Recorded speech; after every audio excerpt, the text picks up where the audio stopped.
What if everything we thought we knew about human history was written on the wrong page? What if the records we've been ignoring for centuries contain answers that would unravel the very foundation of our timeline? In the quiet halls of museums across the world, clay tablets sit behind glass, their surfaces marked with wedges and lines that most visitors pass without a second glance. Yet, within those marks lies something that refuses to fit into the neat story we've told ourselves about where we came from. Before you settle into this, consider subscribing if you're drawn to the kind of questions that linger long after the asking. And if you're still here, drop a comment telling me where in the world you're watching from. And what draws you to these ancient mysteries? I want to know who else feels this pull towards the forgotten. The discovery didn't begin with fanfare. It began with silence, broken by the sound of a shovel striking something that should not have been there.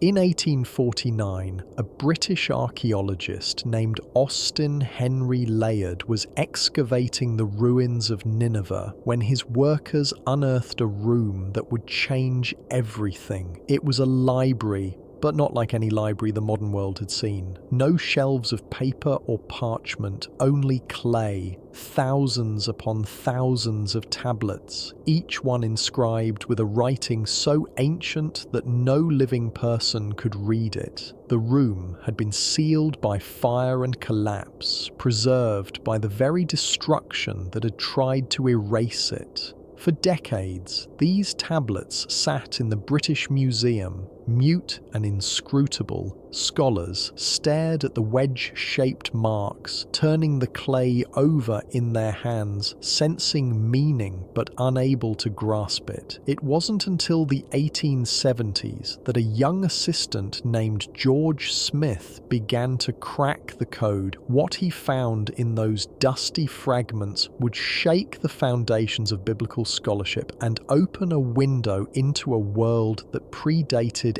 everything Western civilization claimed as its origin. Among the tablets was a story, a flood story, but this one was older than Noah, older than Genesis, older than the Hebrew Bible itself. It told of a man named Utnapishtim who was warned by the gods of a coming deluge. He built a vessel, sealed it with pitch, filled it with living creatures, and survived while the world drowned beneath the waters. When Smith translated those lines, he reportedly became so overwhelmed that he began tearing off his clothes in the museum workroom. He had found proof that the biblical flood was not original, that it was a story inherited from a much older source. The implications were staggering. If the flood narrative was borrowed, what else had been? The tablets came from the library of Ashurbanipal, an Assyrian king who ruled in the 7th century BCE. But the texts he collected were far older. Many were copies of Babylonian works, which themselves were copies of even more ancient Sumerian originals, layer upon layer of copying, preserving, transmitting knowledge backward through time until it reached a civilization that had no predecessor, no parent culture, no obvious origin. The Sumerians appeared in history like a seed that had no tree, fully formed and inexplicably advanced.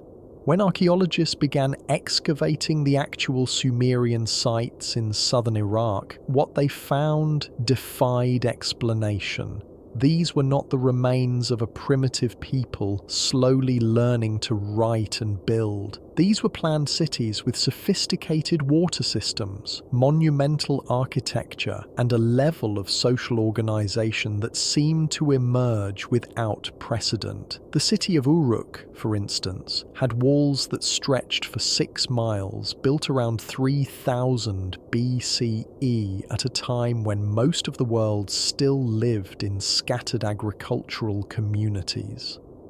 Inside those walls were temples, administrative buildings, workshops, and residential quarters arranged in a grid that suggests urban planning of remarkable sophistication. But it was the tablets that told the deeper story. Among the tens of thousands recovered from sites like Nippur, and Lagash were records that revealed a civilization obsessed with documentation. They recorded everything: grain deliveries, tax receipts, legal disputes, marriage contracts, astronomical observations, medical procedures, mathematical calculations, and mythological narratives. The sheer volume of bureaucratic record-keeping suggests a society that understood the power of the written word, not just for storytelling, but for administration, for creating institutional memory, for building something that could outlast any individual life. Yet within this ocean of administrative records were texts that stood apart, tablets that seemed to preserve knowledge of a different order entirely. One such category was the astronomical texts. The Sumerians tracked the movements of celestial bodies with a precision that should not have been possible with the naked eye alone. They knew the synodic period of Venus, the time it takes for the planet to return to the same position relative to the Sun, calculated at 584 days. Modern astronomy confirms this with only a slight variation. They mapped the precession of the equinoxes, a slow wobble in Earth's axis that takes 25,920 years to complete one cycle. To observe this requires continuous astronomical record-keeping over many centuries, suggesting either an incredibly long tradition of observation or inherited knowledge from an even earlier source. Their mathematics was equally puzzling. The Sumerians used a base 60 number system, sexagesimal notation, which we still use today for measuring time and angles: 60 seconds in a minute, 60 minutes in an hour, 360 degrees in a circle. This system allowed them to perform complex calculations and work with fractions in ways that a base 10 system struggles with. But why base 60? Some scholars suggest it's because 60 is divisible by many numbers, making it practical for trade and measurement. Others note that it corresponds to astronomical cycles and may encode celestial knowledge into the very structure of their counting. There is a set of tablets that has puzzled researchers since their discovery, known collectively as the Sumerian King List. This document, found in multiple copies across different sites, purports to be a historical record of kingship in Sumer from the beginning of civilization. But the numbers it contains are impossible. The list begins with 8 kings who ruled before a great flood. Their reigns are measured not in years, but in vast stretches of time. 28,800 years, 36,000 years, 43,200 years. The total span of these antediluvian kings is over 240,000 years.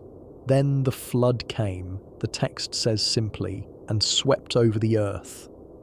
After the flood, kingship descended again from heaven, and new kings arose. But now their reigns are shorter, though still extraordinarily long by human standards. 1,200 years, 960 years, 840 years. As the list progresses through time, the numbers gradually decrease until they reach spans that seem plausible for human lifetimes. By the time we reach the historical kings, whose reigns can be verified through other sources, the numbers match known chronology. It's as if the list is recording a transition from mythic time to historical time. From an age when different rules applied to an age more familiar to us, scholars have debated the meaning of these numbers for over a century. Some argue they are purely symbolic, representing the importance or legitimacy of different dynasties. Others suggest they might encode astronomical data, with the large numbers representing cycles of celestial bodies rather than human reigns. A few have proposed that the numbers are literal, but use a different definition of a year, perhaps lunar months or some other unit of time. But there is another possibility, one that most mainstream scholarship avoids because it leads to uncomfortable questions. What if the list is attempting to preserve a memory of something that actually happened, but in a language that we no longer know how to read? What if the Sumerians were trying to tell us that their civilization had roots extending far deeper into the past than we're willing to accept? The flood narrative that appears in the king list is not an isolated reference. It appears throughout Sumerian and later Babylonian literature. In the Epic of Gilgamesh, the hero seeks out Utnapishtim, the flood survivor who was granted immortality by the gods. In the Atrahasis epic, the flood is sent by the gods to reduce human population after people became too numerous and noisy. In the Eridu Genesis, the earliest version of the flood story, we learn that kingship existed before the deluge, that cities were founded, that civilization flourished, and then the gods decided to destroy it all with water.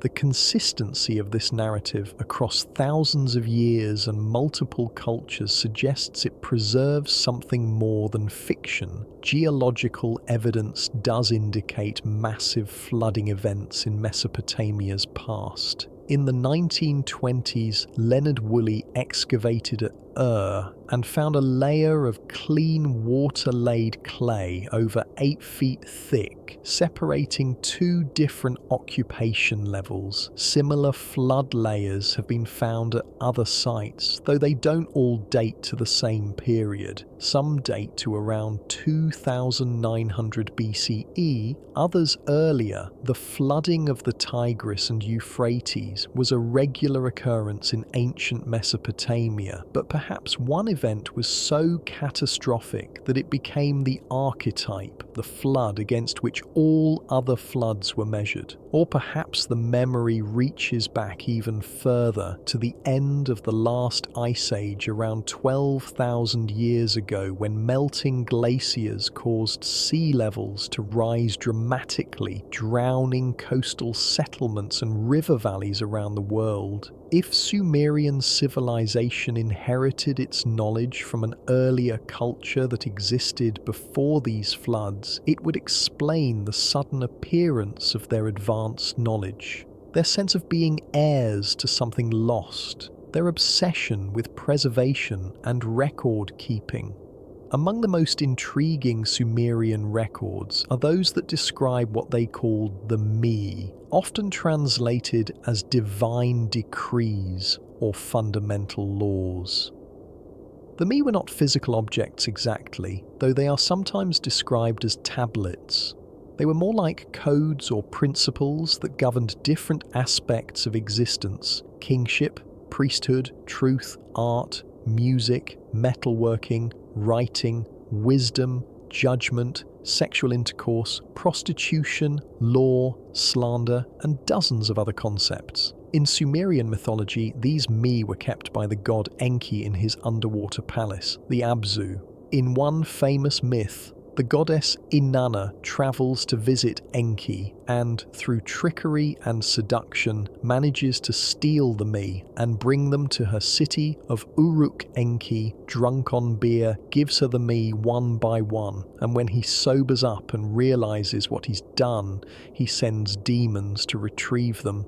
But Inanna escapes with the Me, and thus civilization spreads from the gods to humanity. On the surface, this is a colourful myth about divine conflict and the origin of culture.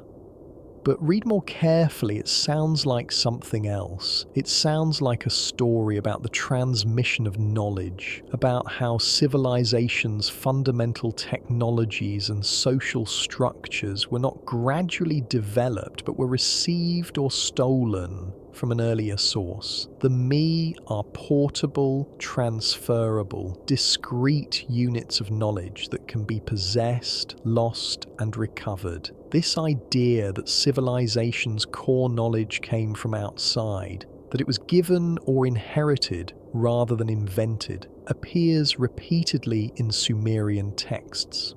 They speak of the Apkallu, 7 sages who existed before the flood and who taught humanity the arts of civilization.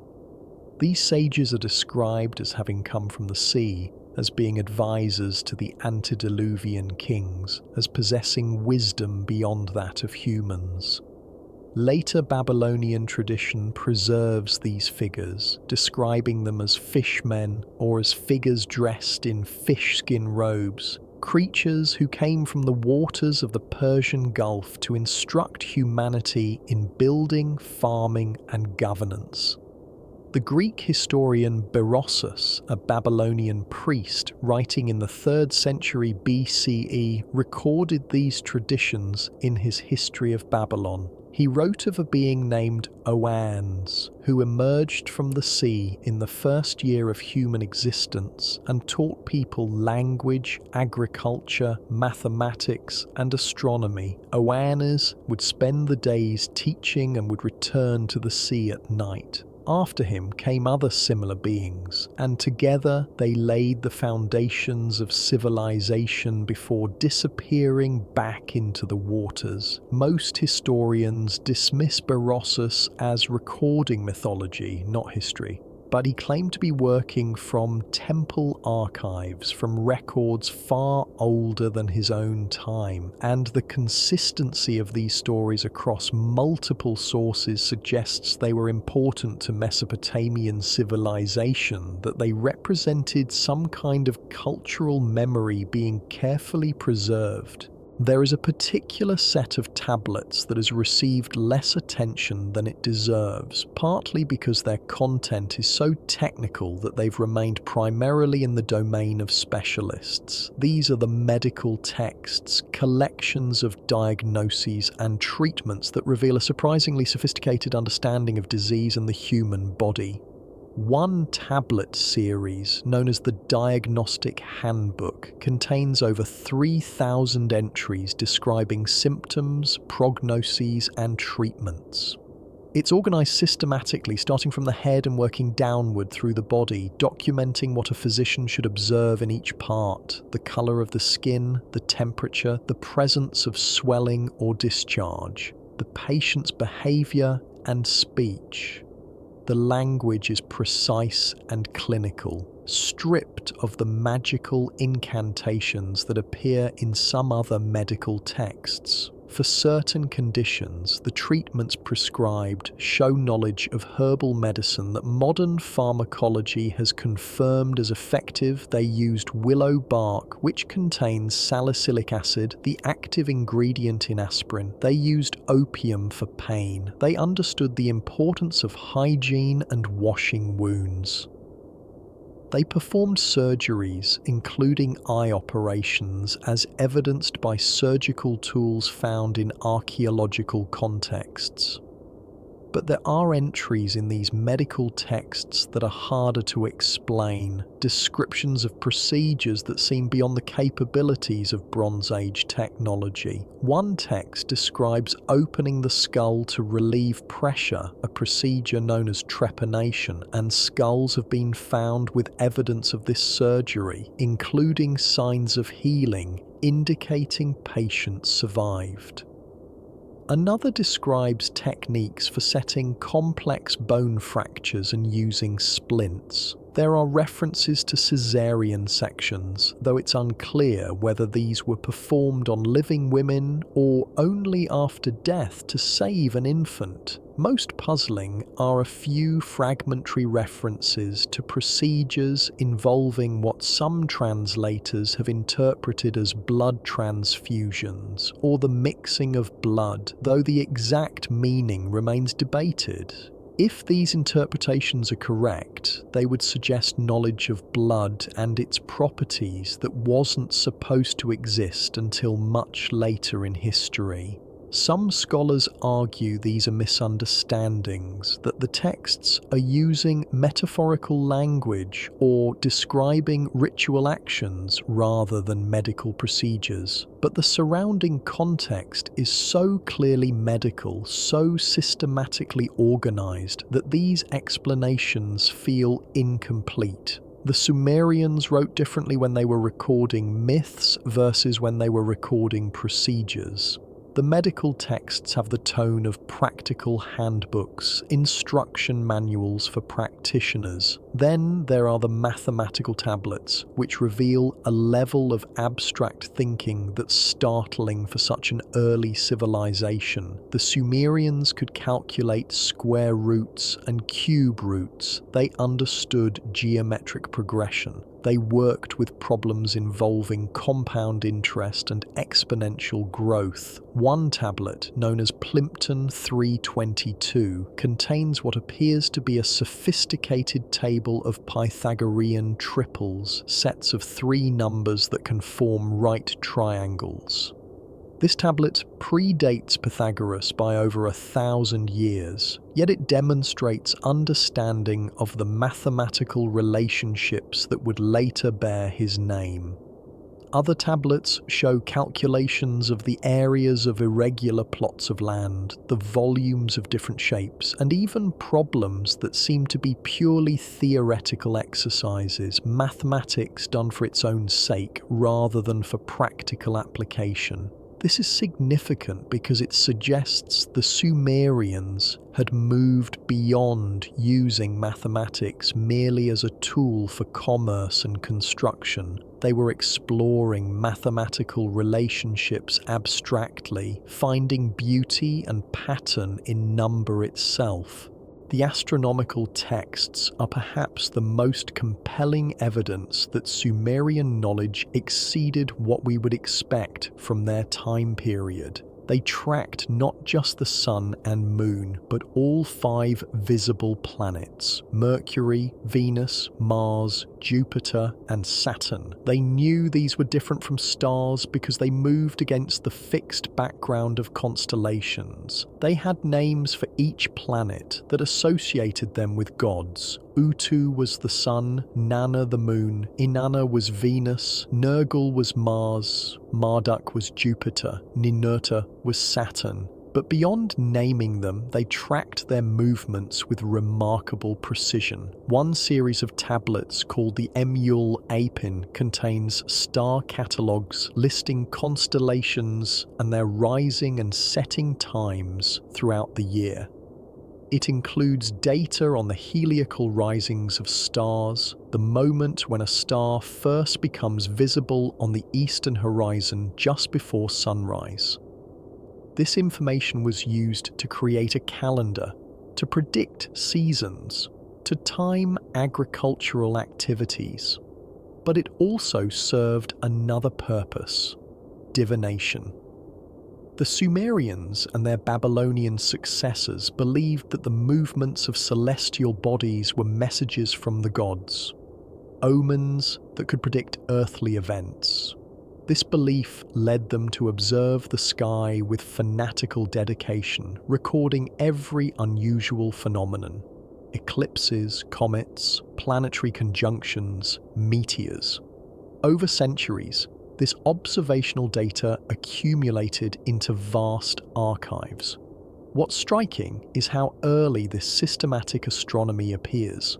By the time we have written records from Sumer, around 3200 BCE, They already have a well-developed astronomical system in place. There's no evidence of a developmental period, no tablets showing them figuring out how to track celestial bodies or learning which stars were important. The system appears fully formed, suggesting it was inherited from an earlier tradition that left no written record, or that the earliest records haven't survived. Some of their astronomical knowledge seems impossible without instruments we don't believe they possessed.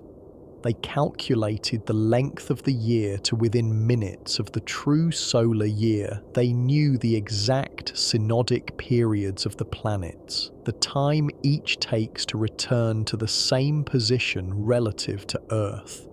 These calculations require long-term observation and mathematical analysis, but they also knew things that are harder to explain. They seemed to understand that the planets orbited the Sun, not the Earth, thousands of years before Copernicus. In their creation myth, the Enuma Elish, there's a passage that some interpret as describing the formation of the solar system, with planets forming from a swirling disk of matter around the Sun. The language is mythological, speaking of gods and cosmic battles, but the underlying structure matches what modern astronomy tells us about planetary formation. Most controversial are the claims about a planet they called Nibiru. In some texts, Nibiru seems to refer to Jupiter or to the pole star, but in others, it's described as a crossing planet, one whose orbit brings it into the inner solar system periodically. Zecharia Sitchin famously argued that Nibiru was a 10th planet, with an elliptical orbit that brought it near Earth every 3,600 years, and that the Anunnaki gods came from this planet. Mainstream scholars reject this interpretation entirely, pointing out that Sitchin's translations were often highly speculative and that there's no astronomical evidence for such a planet. Yet the question remains, why did the Sumerians have such detailed knowledge of the outer solar system? Some of their cylinder seals show images that appear to depict the Sun surrounded by multiple spheres of different sizes, arranged in a way that suggests the planets. One seal in particular, catalogued as VA243, has been central to this debate. It shows a star or sun-like object surrounded by 11 smaller circles. Sitchin and his followers argue this represents the Sun, Moon, 9 planets, and Nibiru. Critics counter that it's more likely a star surrounded by other stars, not a solar system diagram at all, and that reading ancient symbolic art as literal diagrams is methodologically flawed. But even setting aside the most speculative claims, there remains the undeniable fact that Sumerian astronomy was extraordinarily advanced.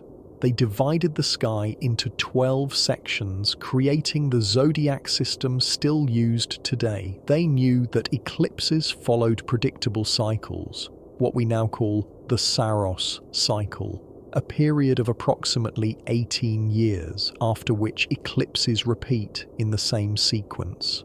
They tracked the precession of the equinoxes, that slow wobble of Earth's axis that causes the pole star to change over thousands of years, and the position of the sunrise on the equinoxes to shift backward through the zodiac constellations. This precession moves at roughly 1 degree every 72 years, or one complete zodiac sign about every 2,160 years, completing a full cycle in about 25,920 years. To know this requires astronomical observations spanning many centuries, perhaps millennia. Either the Sumerians maintained continuous observational records for an impossibly long time, or they inherited this knowledge from predecessors who did.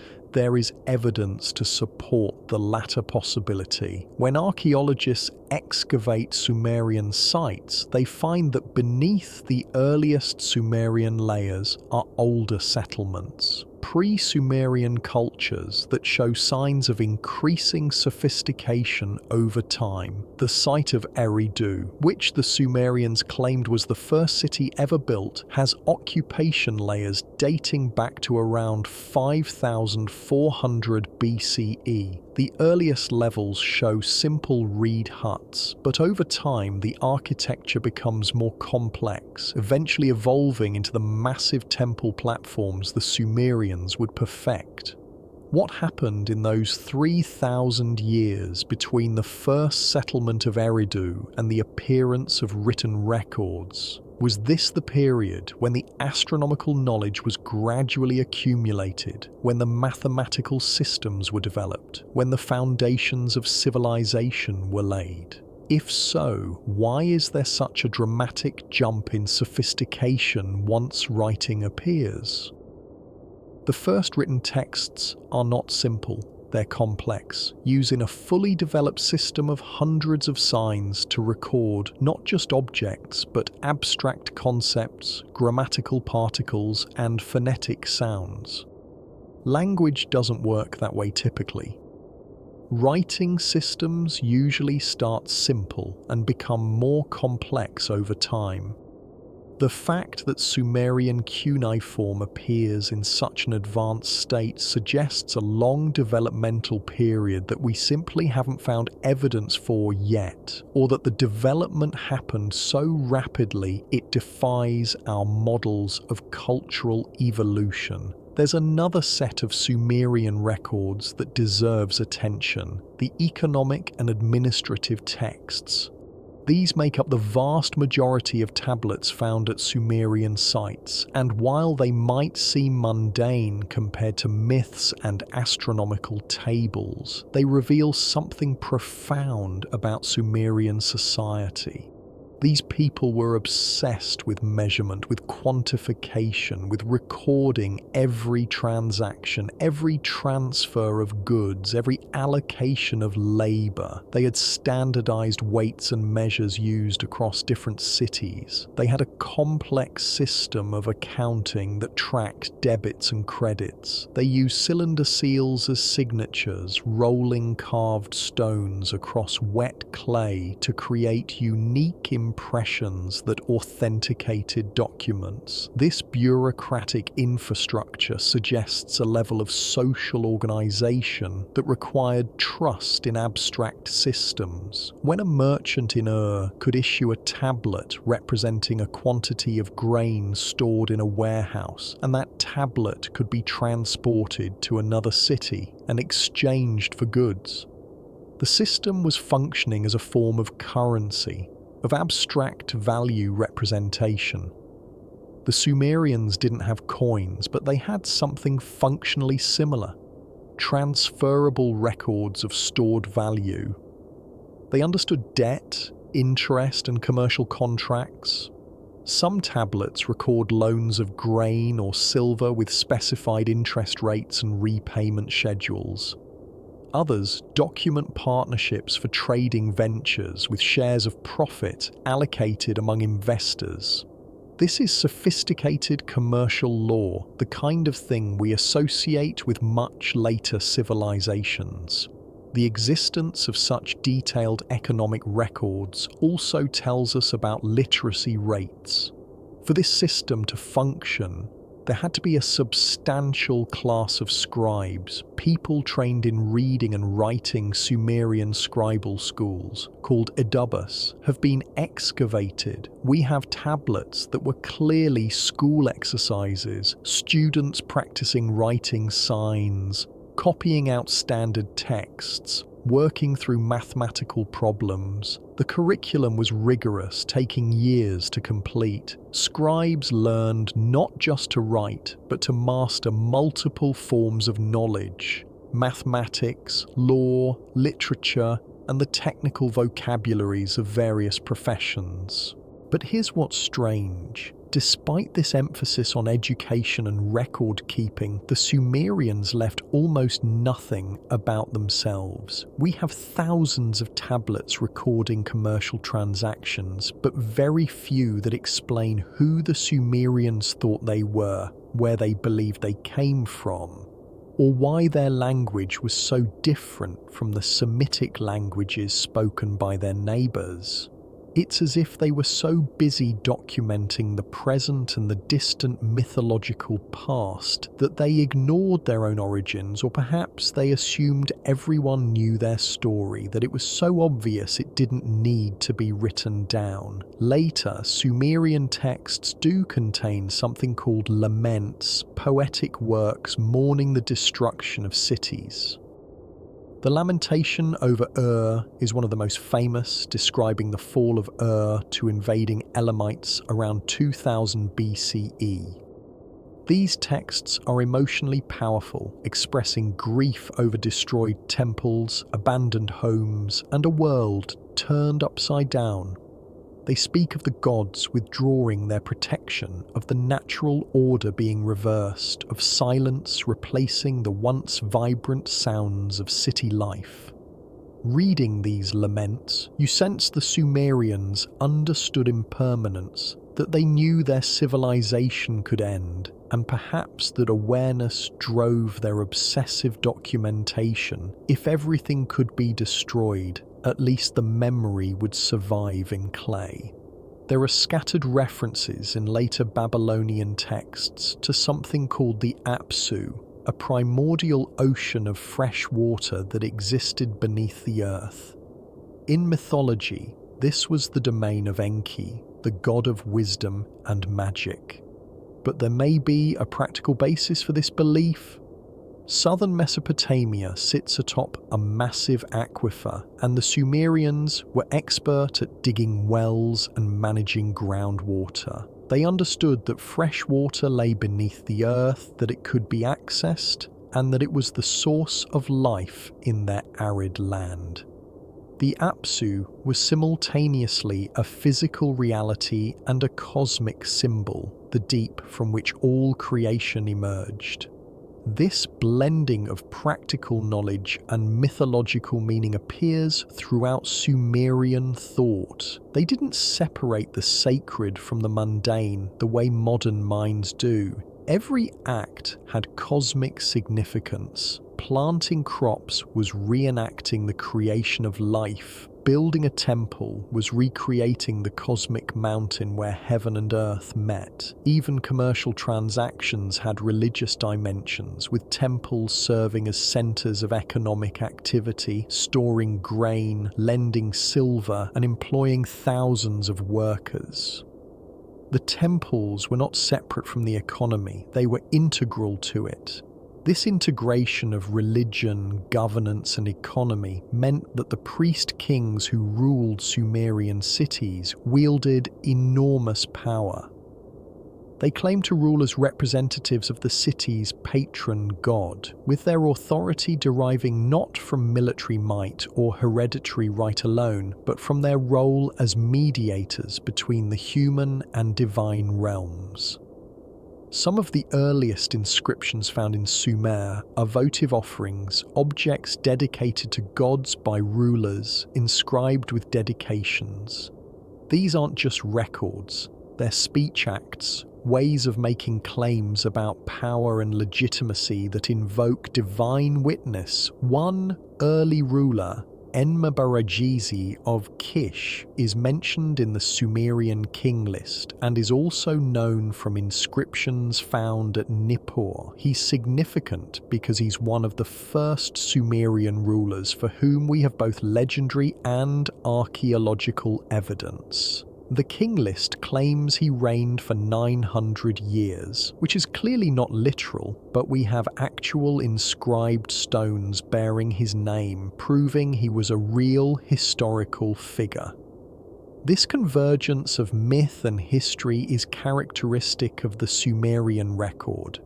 The deeper you dig, the more the legendary and the real become intertwined, making it difficult to determine where history ends and mythology begins. Some researchers have pointed to anomalies in the archaeological record that hint at knowledge transfer from unknown sources. For instance, the sudden appearance of the potter's wheel in Mesopotamia around 3500 BCE. The wheel is one of humanity's most important inventions, yet it appears in the archaeological record without clear precursors. One generation of potters are hand-building their vessels, and the next generation has wheeled technology that allows for much faster, more uniform production. The wheel revolutionized not just pottery, but transportation once it was adapted to vehicles. Where did this technology come from? Did someone invent it, or was it remembered from earlier times? Similarly, the development of bronze metallurgy appears quite suddenly in the archaeological record. Bronze is an alloy of copper and tin, and creating it requires knowledge of ore sources, smelting techniques, and the proper ratios of metals. Yet bronze appears in Mesopotamia without a long experimental phase visible in the archaeological record. Either that phase happened somewhere else and the technology was imported, or knowledge of metallurgy was part of the inherited wisdom the Sumerians claimed to possess. Then there's the matter of Sumerian art and its peculiar characteristics. Sumerian sculptures, especially the votive statues found in temples, have an otherworldly quality. The figures have enormous eyes, sometimes inlaid with shell and lapis lazuli, that stare with unsettling intensity. Their hands are clasped in prayer, their bodies stylized and geometric. These aren't attempts at realistic portraiture. They're symbolic representations. But of what? The huge eyes have led some to speculate these represent beings who looked different from normal humans, though most art historians interpret the enlarged eyes as conveying watchfulness, the idea that these statues stood in eternal prayer before the gods on behalf of the dedicant. Yet there's something about these statues that makes them memorable, that captures attention in a way more realistic ancient art sometimes doesn't. They seem to be looking at something beyond the viewer, beyond the temple, perhaps beyond the world itself. Some of the finest examples of Sumerian craftsmanship come from the royal cemetery at Ur, excavated by Leonard Woolley in the 1920s. The tombs there contained extraordinary objects: golden helmets, lapis lazuli jewelry, musical instruments inlaid with shell and precious stones, and game boards decorated with geometric patterns. But they also contained something disturbing, evidence of human sacrifice.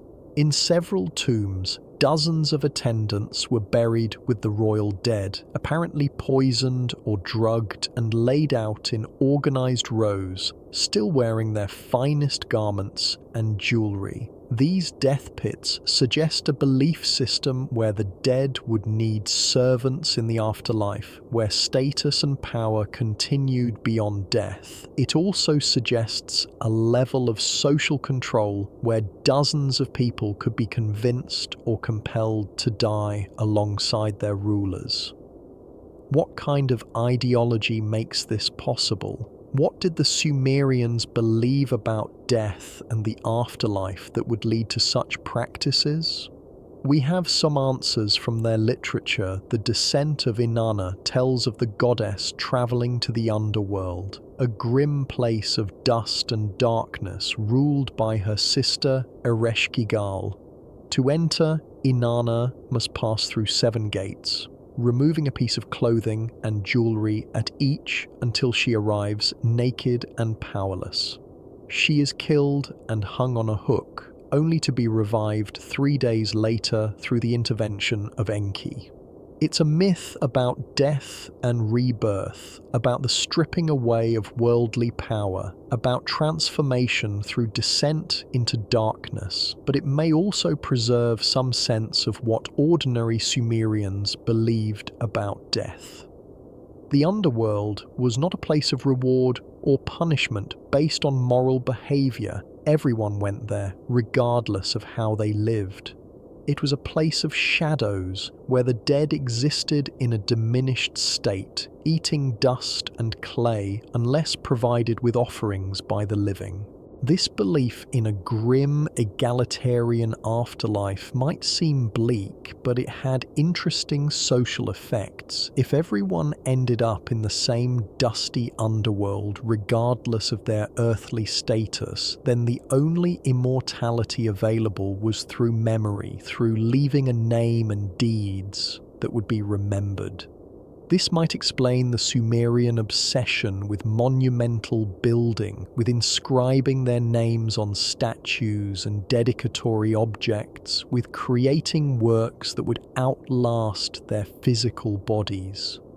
They were building monuments against oblivion, trying to escape the anonymity of the underworld through fame that would endure in the world of the living.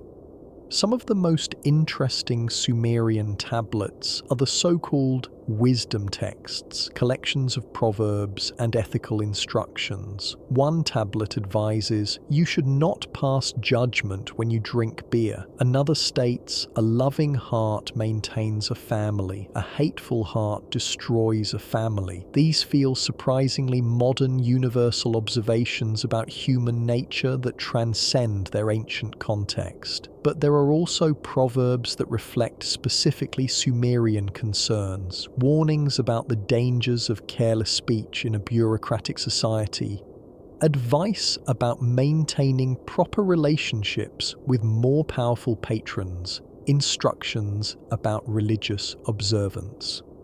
One collection called The Instructions of Shuruppak purports to be advice from an antediluvian king to his son. It's framed as wisdom from before the flood, knowledge that must be preserved for future generations. The instructions are practical. Don't buy a donkey that brays, it will split your migraines. Don't marry a prostitute, she will not respect you, but they're also moral. Don't cut down a date palm and then search for its owner. Don't speak insolently to your mother. Mixed in with mundane advice are deeper ethical principles: generosity, honesty, respect for the gods and parents, the importance of education. The text reflects a society trying to maintain order and values in the face of chaos, and significantly, it locates the origin of this wisdom before the great catastrophe that reset civilization. There are mathematical tablets that serve no practical purpose, problems that seem designed purely as intellectual exercises. One asks, how much grain is produced by a field of a certain size? But then it complicates the problem with additional variables, asking what happens if the field is divided irregularly, or if the yield varies in different sections. These are not questions a farmer or administrator would actually need to solve. They're problems designed to teach mathematical thinking, to train students in abstract reasoning. The Sumerians were engaged in mathematics for its own sake, finding patterns and relationships that had value beyond immediate utility. Their geometry was particularly sophisticated. They knew how to calculate the area of various shapes: rectangles, triangles, trapezoids, circles.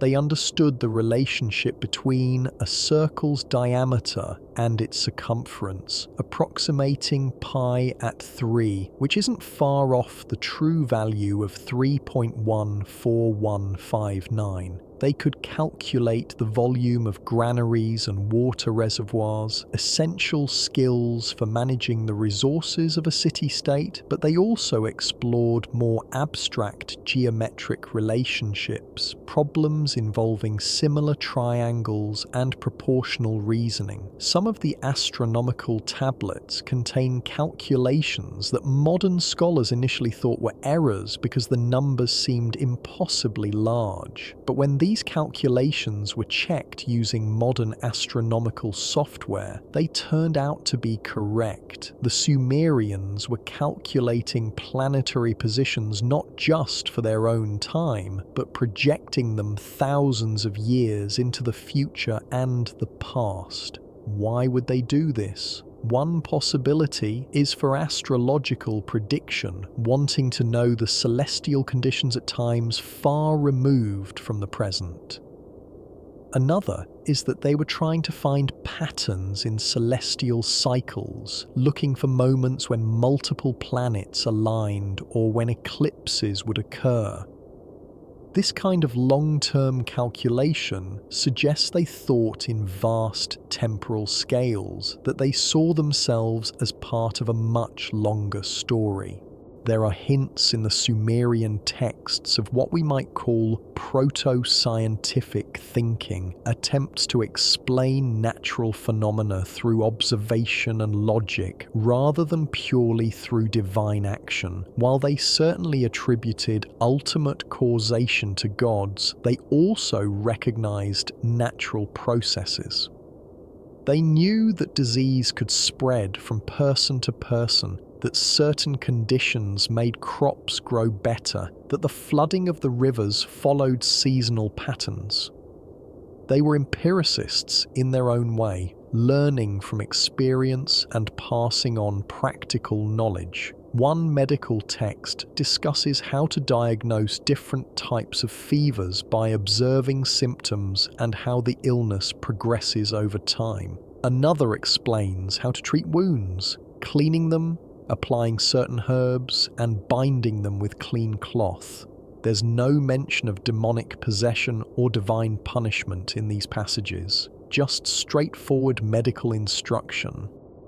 This coexistence of naturalistic and supernatural explanation is something modern minds sometimes struggle to understand, but for the Sumerians, it wasn't a contradiction. The gods had created the world with certain regularities, and understanding those patterns was itself a form of wisdom. When we look at Sumerian records comprehensively, a picture emerges of a civilization that was both deeply religious and remarkably pragmatic. They built temples that reached toward the heavens, but also drainage systems that channeled sewage away from residential areas. They wrote hymns praising the gods, but also contracts specifying exactly how much grain a worker should receive. They carved mythological scenes on cylinder seals, but also used those seals as tools of commercial authentication. This integration of the sacred and the mundane, the cosmic and the practical, characterizes everything about Sumerian culture. Perhaps this is what we've lost most profoundly, the ability to see existence as a unified whole rather than divided into separate domains of science, religion, art, and economics.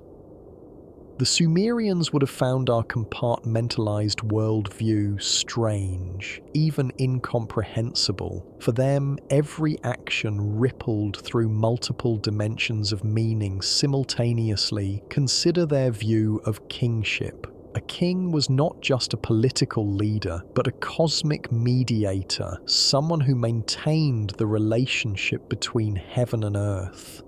When a king built a temple, he wasn't just constructing a building, he was recreating the primordial act of creation, imposing order on chaos. The dedication inscriptions make this explicit, describing how the king laid the foundations according to the measurements revealed by the gods, how he oriented the building to align with celestial points, how the very act of construction was a sacred duty that maintained the cosmos. If the king failed in his duties, the entire natural order could collapse. Floods would come, harvests would fail, enemies would invade. The welfare of the land was directly connected to the righteousness of the ruler. This is not primitive thinking, but a sophisticated worldview where politics, ethics, and cosmic order are inseparable. When we examine the Sumerian records with fresh eyes, trying to set aside our preconceptions about what ancient people should or shouldn't have known, patterns emerge that are difficult to explain within conventional frameworks. The sudden appearance of their civilization, the sophistication of their earliest texts, the depth of their astronomical knowledge, the complexity of their social organization. Each element individually might be dismissed, but taken together, they suggest something anomalous. Either the Sumerians developed at a pace that exceeds our models of cultural evolution, or they inherited knowledge from a source we haven't yet identified. Some researchers have proposed that Sumerian civilization was seeded by contact with a more advanced culture, either from elsewhere on Earth or from beyond it. These theories remain highly speculative and are not accepted by mainstream archaeology, but the questions they attempt to answer are real questions. How did the Sumerians know so much about astronomy without telescopes? Why does their mathematics appear fully formed? Where did their writing system come from? The conventional answer is that we simply haven't found the developmental stages, that future excavations will reveal the gradual evolution of these systems. This is certainly possible. Archaeology is incomplete by nature. We can only study what has survived and what we've happened to find. Vast amounts of the ancient world have been lost to erosion, flooding, and the simple passage of time. Perhaps beneath the earliest Sumerian cities lie older settlements where the crucial developments occurred, but these levels are now below the water table or buried under modern construction, inaccessible to excavation. Yet there's something about the Sumerian records themselves that suggests they believed their knowledge came from elsewhere. They repeatedly credit the gods with teaching them, with giving them the arts of civilization. While we can read this as mythological language, a way of lending authority to cultural practices, we might also consider the possibility that they were describing in the only language available to them, a transfer of knowledge from an earlier people whose identity was already lost to memory. If a catastrophic event had wiped out an advanced culture, leaving only scattered survivors, those survivors might have appeared to later people as gods or as mysterious teachers from the sea. The knowledge they carried would seem magical, divine, inexplicable. This interpretive framework makes sense of otherwise puzzling features of the Sumerian texts. The Apkallu sages who came before the flood and taught humanity, the me that were given by the gods rather than invented, the sense that civilization was something recovered rather than created. These elements could be mythologized memories of a knowledge transfer from a lost civilization, not necessarily aliens or Atlantis or any other exotic explanation, but perhaps simply an earlier human culture that rose to sophistication and was destroyed, leaving only fragments that the Sumerians preserved and built upon geological and climate data tell us that the end of the last ice age, around 12,000 to 10,000 years ago, was a period of dramatic environmental change. Sea levels rose by over 400 feet, drowning vast coastal areas where archaeological evidence suggests humans had been living for thousands of years. The climate shifted rapidly, transforming grasslands into deserts and tundra into forests. Megafauna went extinct. human populations migrated, adapted, or perished. It's entirely plausible that human cultures of considerable sophistication existed during the Ice Age in regions that are now underwater. We've found evidence of increasingly complex human behavior going back tens of thousands of years, sophisticated tools, art, long-distance trade networks, complex burial practices. Why wouldn't some groups have developed even further? The problem is that without written records, we can't know what these people knew or thought. The Sumerian innovation was not necessarily the invention of civilization, but the invention of writing, which allowed knowledge to be preserved across generations with high fidelity. Oral traditions can preserve remarkable amounts of information, but they're also subject to drift and loss. Writing fixes knowledge in a medium that can outlast any individual memory. Perhaps what made the Sumerians special was not that they knew more than earlier peoples, but that they were the first to write it down comprehensively, to create an external memory system that could accumulate knowledge across centuries. If this is true, then their libraries represent not just Sumerian knowledge, but a much older wisdom, the collected understanding of countless generations stretching back into prehistory. The tablets become repositories of deep time, containing observations and insights accumulated over thousands of years and finally committed to clay in the cities of Sumer. This would explain why their astronomy seems too advanced for their time, why their mathematics appears fully formed, why their mythology preserves such detailed cosmological knowledge. They were the scribes of humanity's collective memory, the ones who finally wrote down what many generations had learned. There is a particular tablet that has puzzled researchers since its discovery, known as the Weld-Blundell Prism. It's one of the most complete copies of the Sumerian king list, a clay prism inscribed on all four sides with the names of kings and the lengths of their reigns. What makes it significant is not just the astronomical numbers of the antediluvian kings, but a statement that appears repeatedly throughout the text. After listing kings of one city, the text says, "Then that city was abandoned and kingship was taken to another city." This pattern repeats throughout the list: Eridu, Bad Tibira, Larak, Sippar, Shuruppak before the flood, then after the flood, Kish, Uruk, Ur, Awan, and so on. The kingship moves from place to place as if it's a tangible thing that can be transferred. This reflects the Sumerian belief that legitimate authority descended from heaven to one place, and only one city at a time could be the true center of kingship. When that city fell, kingship moved to wherever the gods decreed, but there's another way to read this pattern. It describes a civilization in flux, with power centers constantly shifting.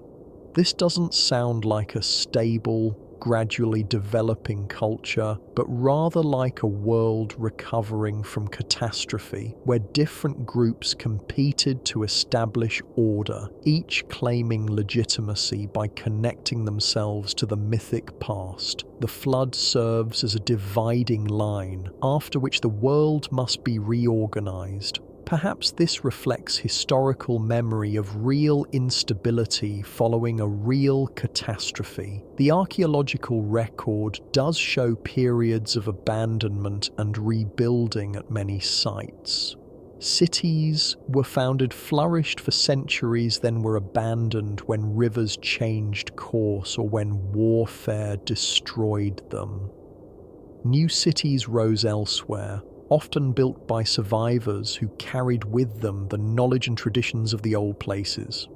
Over time, this pattern of rise, fall, and relocation would create exactly the kind of fragmentary, mobile culture the king list describes. When Sumerian civilization finally ended, absorbed into the Akkadian Empire around 2300 BCE, the Sumerian language didn't immediately die. It became a liturgical and scholarly language, much like Latin in medieval Europe. For another 2,000 years, scribes would learn Sumerian in school, copying out ancient texts, studying the old hymns and myths. The last dated cuneiform tablet was written in 75 CE, over 3,000 years after the fall of the last Sumerian dynasty.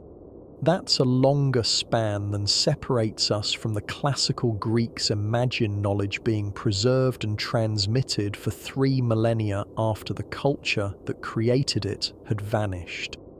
This extraordinary continuity means that Sumerian knowledge survived into the classical era. The Greeks who studied in Babylon, the scholars who worked in Alexandria's library, had access to Sumerian texts through Babylonian intermediaries. When we talk about Western civilization's roots in Greece and Rome, we're ignoring the deeper Mesopotamian foundation that the Greeks themselves acknowledged. Pythagoras, Thales, and other early Greek philosophers all claimed to have studied in the East, to have learned from the wisdom traditions of Mesopotamia and Egypt. They weren't inventing philosophy from nothing. They were translating and adapting knowledge that had been accumulating for millennia. This raises uncomfortable questions about the narrative of Western exceptionalism, the idea that rational thought and science began with the Greeks. If the Greeks were building on Mesopotamian foundations, then the story of civilization is more complex than a simple line from Athens to Rome to modern Europe. It's a story of knowledge crossing cultures, being preserved by one civilization, transmitted to another, adapted, expanded, sometimes lost and later recovered.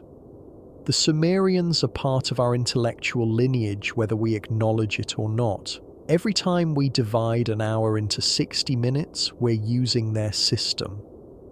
Every time we divide a circle into 360 degrees, we're thinking in base 60.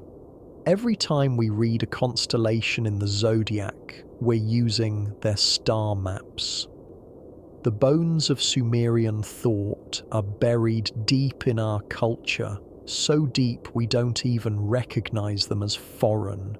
There are Sumerian texts that we still can't fully translate, passages where the meaning eludes us because we lack context or because the concepts don't map onto anything in our experience. Some tablets contain what appear to be technical terminology for processes or objects we can't identify.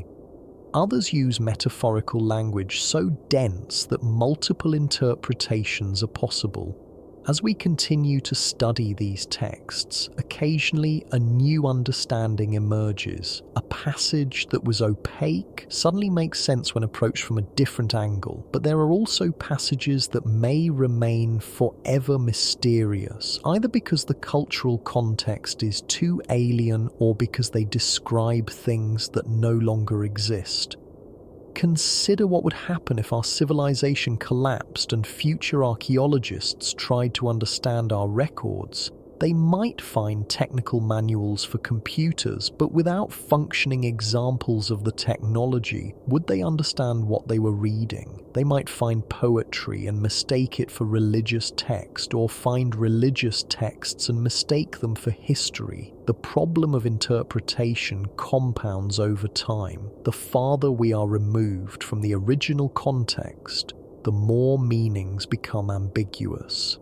The Sumerians themselves faced this problem with their own past. By the time the late Babylonian scribes were copying Sumerian texts, they were working with materials they didn't fully understand. They created glossaries, Sumerian Akkadian dictionaries to help students learn the ancient language. but some Sumerian words had no Akkadian equivalent, and the scribes would simply transliterate the Sumerian term and add a note saying its meaning is unknown. Knowledge was being lost even as it was being preserved. The scribes were copying texts whose meaning had been forgotten, preserving the words without the full understanding. This suggests that by the first millennium BCE, even the learned scholars of Babylon had lost touch with aspects of their own cultural heritage. How much more has been lost in the additional 2,000 years between the last cuneiform tablet and the rediscovery of these texts in the 19th century? When modern scholars first began translating Sumerian, they made many errors, some of which have been corrected over time, others which may still persist in our understanding.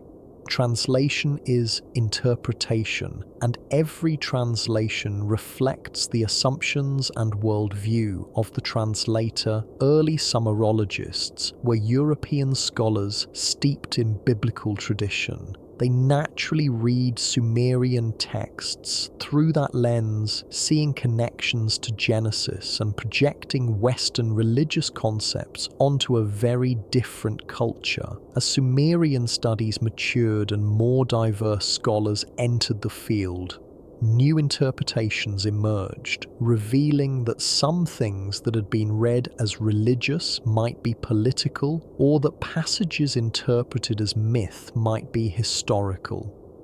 The texts haven't changed, but our reading of them continues to evolve. This should make us humble about our claims to understand what the Sumerians were really saying. We can read the words, but do we grasp the full meaning? Are we missing nuances, double meanings, contexts that would have been obvious to a Sumerian reader but are invisible to us? Some of the most intriguing Sumerian tablets are the ones that describe rituals, step-by-step instructions for religious ceremonies. These texts are precise, detailing exactly what the priest should do, what words to say, what offerings to make, even what to wear, and how to position themselves in the temple. The level of detail suggests these rituals were considered extremely important, that performing them correctly was essential to their effectiveness. But what were they meant to accomplish? The texts usually state the purpose in general terms: to please a deity, to ensure fertility, to protect the city, to heal the sick. But occasionally there are hints of something more specific, rituals that seem designed to produce particular altered states of consciousness, to facilitate communication with the divine realm, or to manipulate natural forces. Some researchers have suggested that these rituals encoded practical knowledge in symbolic form. For instance, a ritual involving specific plants burned at certain times might actually be a way of producing medicinal smoke, the psychoactive or therapeutic properties of the plants being the real purpose, while the divine explanation provided the cultural framework. Others have noted similarities between Sumerian ritual practices and shamanic traditions found in other cultures, suggesting that Sumerian priests may have used techniques to induce trance states, rhythmic chanting, drumming, sleep deprivation, fasting, perhaps even psychoactive substances. There's evidence that the Sumerians were familiar with opium and various other plants with mind-altering properties. If priests were using these to facilitate religious experiences, they might have gained insights or entered states of consciousness that informed their cosmology and their astronomical observations. This is speculation, but it's based on parallels with well-documented practices in other ancient cultures. The question is whether the spiritual experiences facilitated by these rituals were purely subjective, or whether they allowed access to forms of knowledge that aren't available through ordinary consciousness. Different cultures have different answers to this question, and the Sumerians clearly believed that communication with the divine realm was possible and important. The question of what the Sumerians actually believed as opposed to what they wrote in their religious texts is difficult to answer. All we have are the official records, the temple hymns, the royal inscriptions. What did ordinary Sumerians think about the gods? Were they literal believers, or did they understand the myths as metaphors? We have evidence of personal piety, small statues, people dedicated in temples, prayers inscribed on tablets, but these don't necessarily reveal the full complexity of belief. In any culture, there's a range of belief, from the devout to the skeptical, from literal interpretation to philosophical abstraction. The Sumerians were surely no different. Some may have believed the gods literally dwelled in the temples, while others may have seen the divine as a more abstract principle. We know they valued wisdom and learning, that education was highly respected, and that intellectual achievement could elevate one's status. This suggests a culture that valued critical thinking, at least among the educated elite. There are wisdom texts that show a degree of skepticism, or at least pragmatism, about religious matters. One proverb states, "The gods are wherever they choose to be, not necessarily in the temple." Another says, "A man may worship his god daily, but who knows the heart of a god?" These suggest awareness that divine will is mysterious, perhaps unknowable, and that religious observance doesn't guarantee divine favor. This is a sophisticated theological position, acknowledging the limitations of human understanding. It's very different from the simple transactional piety of do the right rituals and the gods will reward you. The Sumerians were thinking deeply about the nature of the divine and the human relationship to it. When we piece together all these fragments, the records of astronomy and mathematics, the myths and wisdom texts, the economic documents and royal inscriptions, the medical and ritual texts, a picture emerges of a civilization that was extraordinarily rich and complex. The Sumerians were not primitive people who happened to invent writing. They were sophisticated thinkers grappling with the same fundamental questions that still occupy us. Where did we come from? What is our place in the cosmos? How should we organize society? What happens after death? How can we preserve knowledge across generations? Their answers were different from ours, framed in terms of gods and cosmic order rather than science and democracy, but the questions themselves are timeless. Perhaps what the Sumerian records really change about our understanding of humanity is not any specific fact about ancient technology or lost civilizations, but something more fundamental about the nature of human consciousness and culture. They show us that people 5,000 years ago were not less intelligent or less capable of complex thought than we are. They had different information and different frameworks for understanding the world, but the quality of their thinking was not inferior to ours. They were abstract reasoners, systematic observers, creative artists, ethical philosophers. They had hopes and fears, dreams and disappointments. They loved, grieved, wondered, and questioned. The clay tablets preserve not just data, but the texture of lived experience, the concerns of real people trying to make sense of their world and leave something lasting behind. In one Sumerian poem, a scribe reflects on his work. "I have inscribed the words so they will not be forgotten. I have made permanent that which is fleeting. Let those who come after know that we also sought truth, that we also looked upon the stars and wondered." This could have been written yesterday. The desire to be remembered, to leave a mark, to communicate across time, these are universal human impulses. The Sumerians felt them as intensely as we do. When we read their words, we're not just learning about the past. We're connecting with consciousnesses across the gulf of time, minds that are both utterly foreign and strangely familiar. This connection is perhaps the deepest truth the Sumerian records offer, that humanity has always been humanity, always reaching, always questioning, always trying to push beyond the boundaries of what is known into the realm of what might be discovered. The scholarly study of Sumer continues to evolve.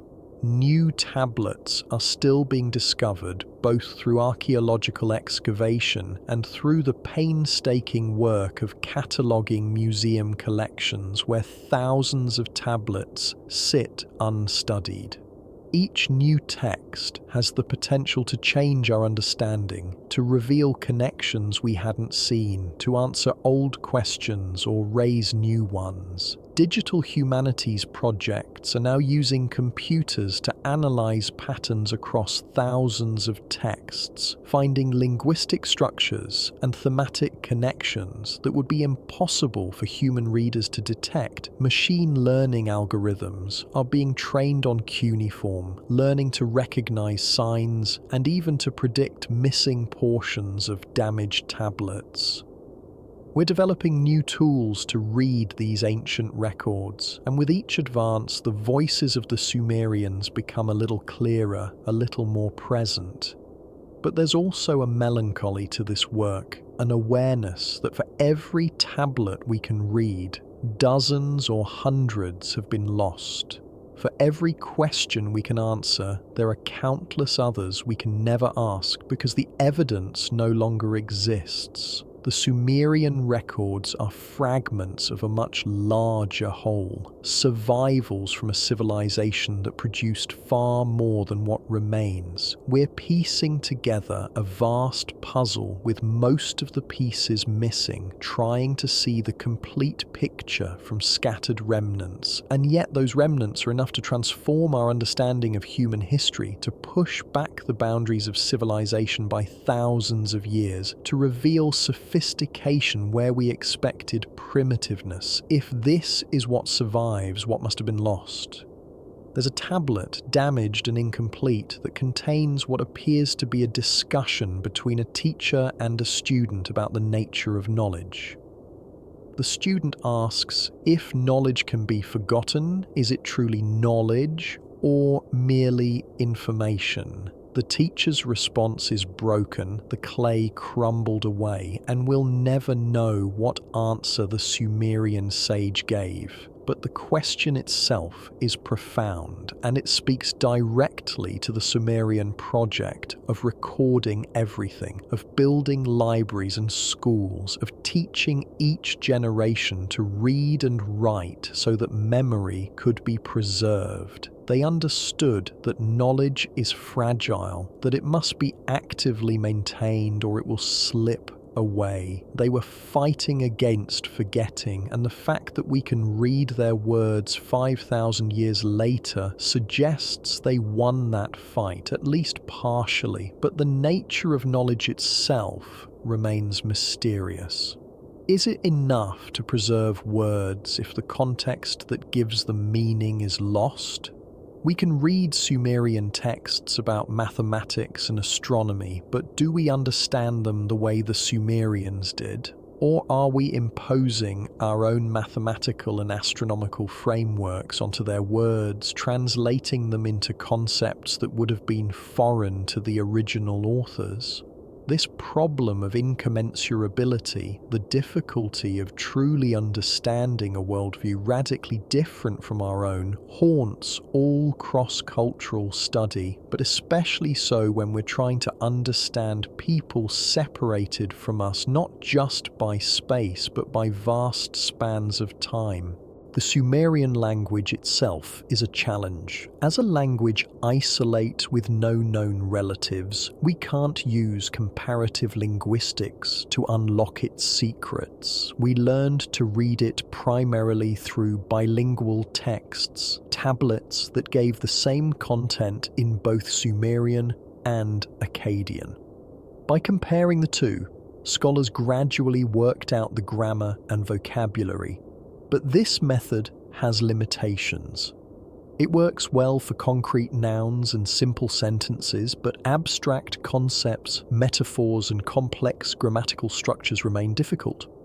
There are Sumerian words we can only guess at, where we have a rough sense of the meaning, but not the full semantic range. This means every translation is provisional, an approximation of meaning rather than a perfect rendering. Scholars argue about how to translate particular passages, and sometimes these arguments reveal fundamentally different interpretations of Sumerian thought. Consider the Sumerian word nam, which appears constantly in their texts. It's usually translated as fate or destiny, but it also means something like essential nature or cosmic decree. It's connected to the concept of me, those fundamental principles or powers that govern different aspects of existence. Nam is both what you are and what you're meant to become, both essence and destiny intertwined.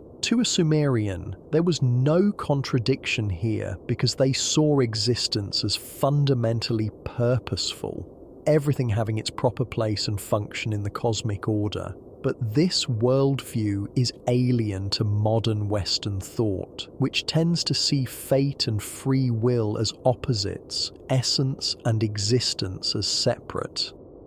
When we translate Nam as fate, we're importing our own philosophical baggage, potentially distorting what the Sumerians meant.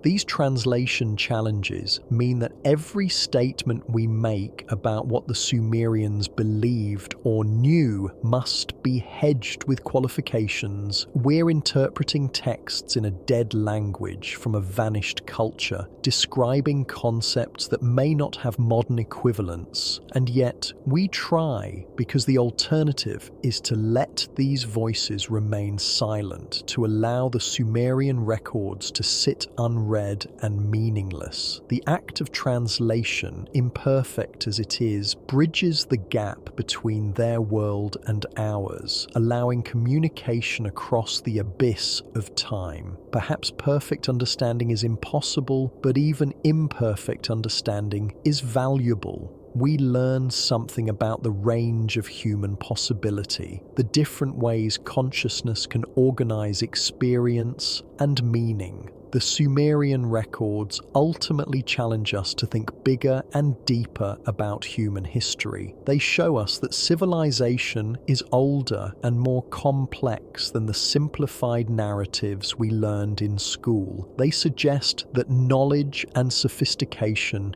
can emerge, flourish, and vanish, leaving only traces. They demonstrate that human beings have been fundamentally the same for thousands of years, facing similar challenges and asking similar questions across vast spans of time.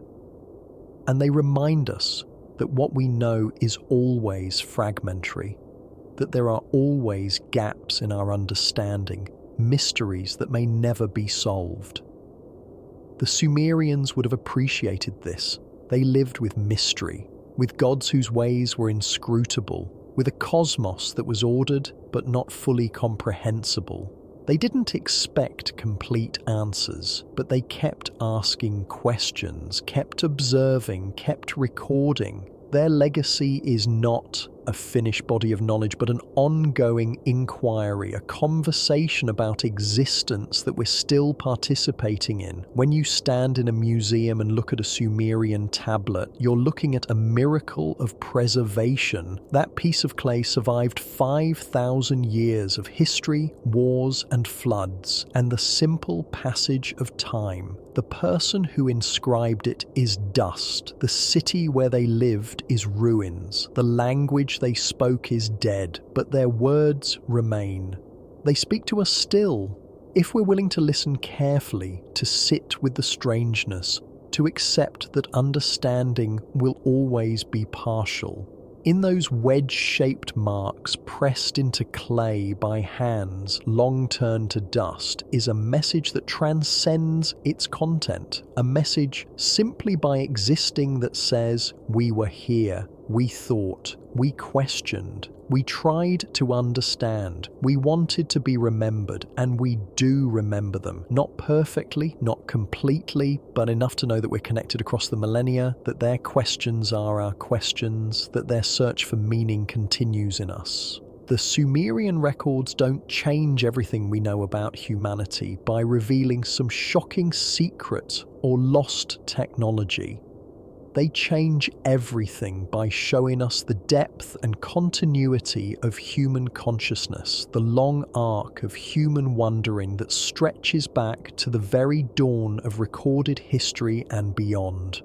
They remind us that we're not the first to look up at the stars in awe, not the first to try to make sense of existence, not the first to hope that something of us might survive when we're gone.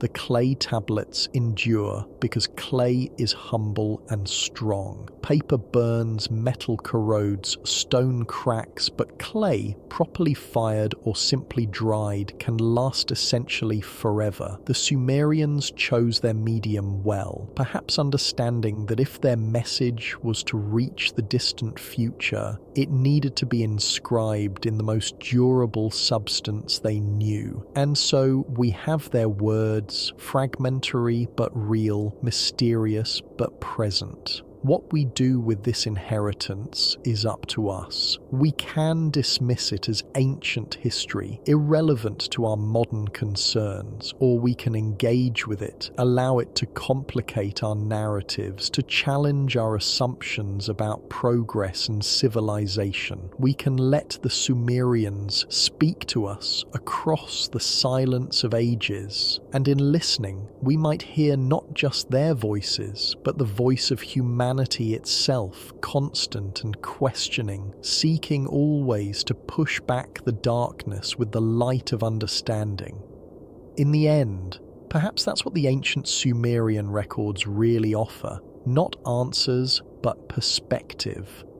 They show us that our moment in time is just one moment in a much longer story, that human civilization is older and stranger than we usually acknowledge, that knowledge and wisdom are hard-won and easily lost, that the desire to understand and remember is as old as consciousness itself. They invite us to think in longer timescales, to see ourselves as part of a continuous tradition of inquiry that began in the cities of ancient Mesopotamia and continues wherever humans gather to ask questions about the nature of reality. The Sumerians are gone, but they're also still here, woven into the fabric of our culture in ways both obvious and subtle. Every time we measure time, every time we look up at the night sky and name a constellation, every time we organize knowledge in libraries, we're participating in traditions they helped establish. We're their heirs whether we acknowledge it or not, carrying forward the project they began of recording, preserving, and transmitting human knowledge across the generations. Their records survive as a testament to the power of that project, proof that ideas can outlast empires, that words inscribed in clay can speak across 5,000 years. And perhaps, somewhere in the future, people will look back on our records, on the vast digital archives we're creating, and they'll wonder about us the way we wonder about the Sumerians. They'll try to understand what we believed, what we valued, what we hoped to accomplish. They'll find fragments and try to piece together the whole, and perhaps they'll feel the same mixture of connection and mystery that we feel when we read the Sumerian tablets, that sense of reaching across time to touch another consciousness, another moment of human wondering. The conversation continues age to age, each generation adding its voice, each civilization leaving its mark in whatever medium will endure. The Sumerians wrote in clay. We write in silicon and light.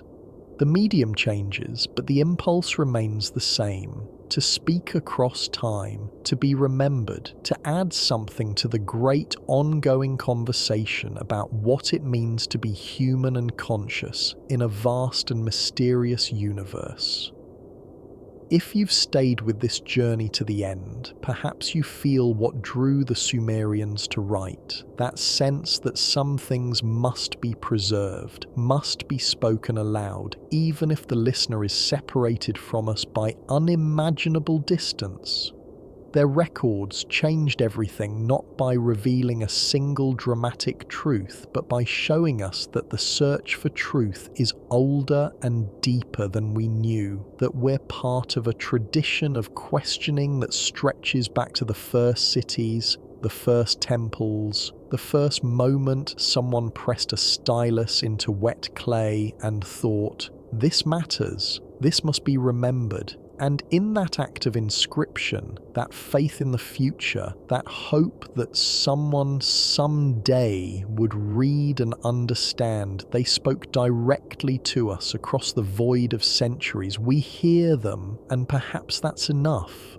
Yet, there remains one more layer to examine, one more dimension of the Sumerian records that unsettles even those who have studied them for decades. It concerns not what the tablets say explicitly, but what they imply about the structure of knowledge itself. When scholars catalogue Sumerian texts, they notice something peculiar about the distribution of content. There are thousands of administrative records, hundreds of mathematical and astronomical texts, dozens of literary works. But there are also categories of tablets that seem to be missing, gaps in the archive that shouldn't exist if we're seeing a complete picture of Sumerian intellectual life. Where are the texts that explain how they developed their astronomical knowledge? Where are the trial calculations, the false starts, the debates among scholars about competing theories? In any active scientific tradition, you expect to find not just results, but process, not just conclusions, but the reasoning that led to them. The Sumerian mathematical tablets give us problems and solutions, but rarely show the work in between. It's as if they're presenting finished knowledge rather than documenting discovery. Some researchers have suggested this is simply an accident of preservation, that the teaching texts and theoretical discussions were written on more perishable materials or were conducted orally and never recorded. This is possible, but it's strange that across thousands of tablets from multiple sites spanning centuries, we don't find more evidence of intellectual development.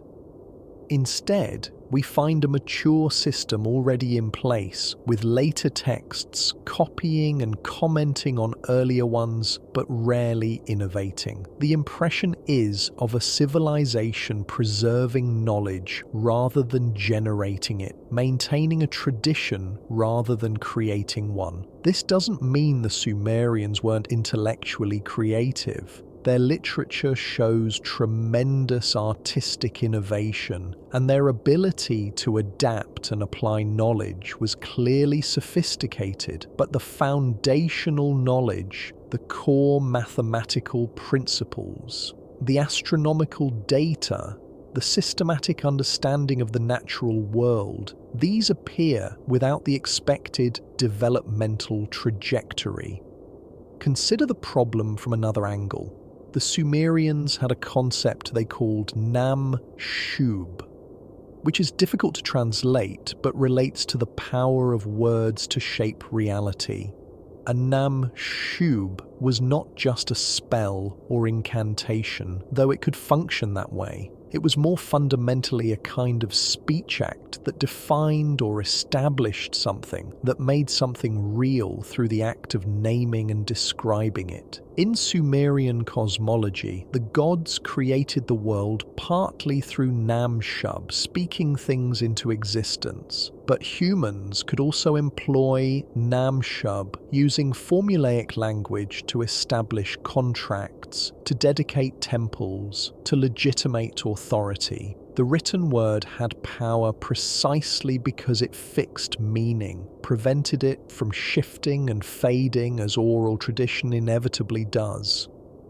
To write something in cuneiform was to make it permanent, to establish it as real in a way that speech alone could not. This suggests the Sumerians understood something profound about the relationship between language, memory, and reality. They knew that what can be remembered and transmitted shapes what is possible for a culture to think and do. A civilization without writing is limited to what can be held in individual memory and passed through oral tradition. Writing breaks that limitation, allowing knowledge to accumulate across generations, creating a kind of collective intelligence that transcends any individual mind. The Sumerian records are not just information storage, they're consciousness extension, a technology for making minds larger and longer lasting than biology alone permits. When we read their tablets, we're accessing a distributed cognitive system that spans millennia, our minds connecting with theirs through the medium of clay and interpretation. But this raises unsettling questions about the nature of understanding. If much of what the Sumerians knew came to them through texts copied from earlier sources, and if we're reading Sumerian texts at several removes of translation and cultural distance, then where does actual understanding reside? The original observers, whoever they were, had direct experience of discovering astronomical patterns or mathematical relationships. The Sumerian scribes who copied these texts may have understood them or may have been simply transmitting information they could apply but not fully comprehend. We modern readers understand even less, translating words whose full meaning eludes us, projecting our own frameworks onto ancient concepts. Knowledge becomes a game of telephone played across centuries, each transmission introducing potential distortions, each copy a step further from the source. Yet somehow the system works. The mathematical principles the Sumerians recorded are still valid. Their astronomical observations still correspond to physical reality. However degraded the transmission, however imperfect the preservation, enough fidelity remains that we can reconstruct significant portions of what they knew.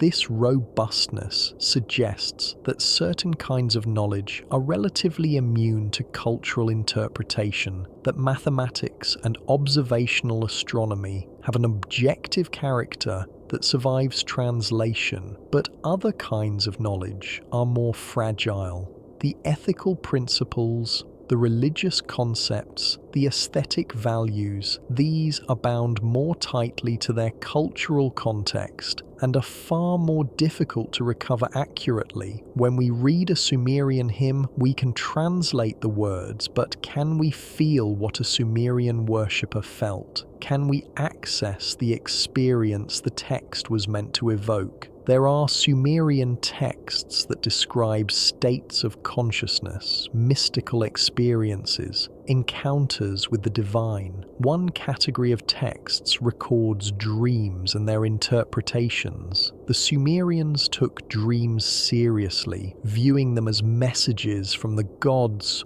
or glimpses into hidden realities.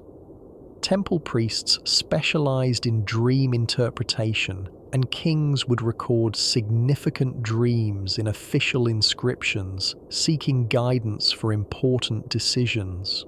Some of these dream texts are mundane, symbolic representations of anxieties and desires that feel universal. but others describe experiences that are harder to categorize, visions of cosmic scope, encounters with beings of light, journeys to the underworld, and return.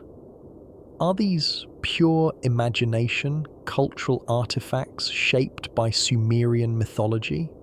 Or are they accounts of genuine altered states of consciousness, experiences that transcend culture even if the language used to describe them is culturally specific? Modern research into consciousness and mystical experiences suggests that certain states of awareness, certain types of insight may be accessible through various means: meditation, ritual, fasting, psychoactive substances, even spontaneous shifts in perception. People from radically different cultures report similar experiences when in these states, suggesting that consciousness itself has structures and possibilities that exist independent of cultural conditioning. If the Sumerian priests were systematically exploring these states, using their rituals and practices to access non-ordinary consciousness, they may have gained insights that were genuine discoveries about the nature of mind and reality, even if expressed in mythological language. The gods they encountered might have been, from one perspective, projections of the unconscious mind, archetypal structures that emerge when consciousness turns inward. But from another perspective, who's to say what's real and what's projection when we're dealing with subjective experience? The Sumerians didn't make our distinction between subjective and objective reality. For them, the inner world and outer world were continuous, interpenetrating domains of a single cosmos. This view of reality as fundamentally unified, is pervaded by consciousness or intelligence at every level, permeates Sumerian thought. The gods were in the stars, in the rivers, in the grain, in the clay itself. Everything was alive in some sense. Everything participated in the cosmic order. Modern minds trained in materialist science often dismiss this as primitive animism, a projection of human qualities onto inert matter. But recent developments in physics and consciousness studies have complicated this picture. Quantum mechanics suggests that observation and consciousness play a role in actualizing physical reality. Systems theory shows that complex organization can produce emergent properties that cannot be reduced to component parts. The universe, rather than being dead matter arranged by chance, increasingly appears to be a unified, evolving system with properties that in some ways resemble mind: pattern recognition, information processing, self-organization. The Sumerian worldview in which intelligence pervades existence may be metaphorically closer to these emerging scientific insights than the mechanistic materialism of the 19th century. When Sumerian astronomers tracked the planets and called them gods, were they simply being superstitious, or were they recognizing that these celestial bodies exerted influences, however subtle, on earthly affairs? Gravity is a form of influence, linking all massive objects. Electromagnetic radiation from the sun drives weather patterns and biological rhythms. Tidal forces from the moon affect ocean currents and may influence biological processes. The ancients couldn't measure these forces scientifically, but they observed correlations, patterns of correspondence between celestial events and earthly ones.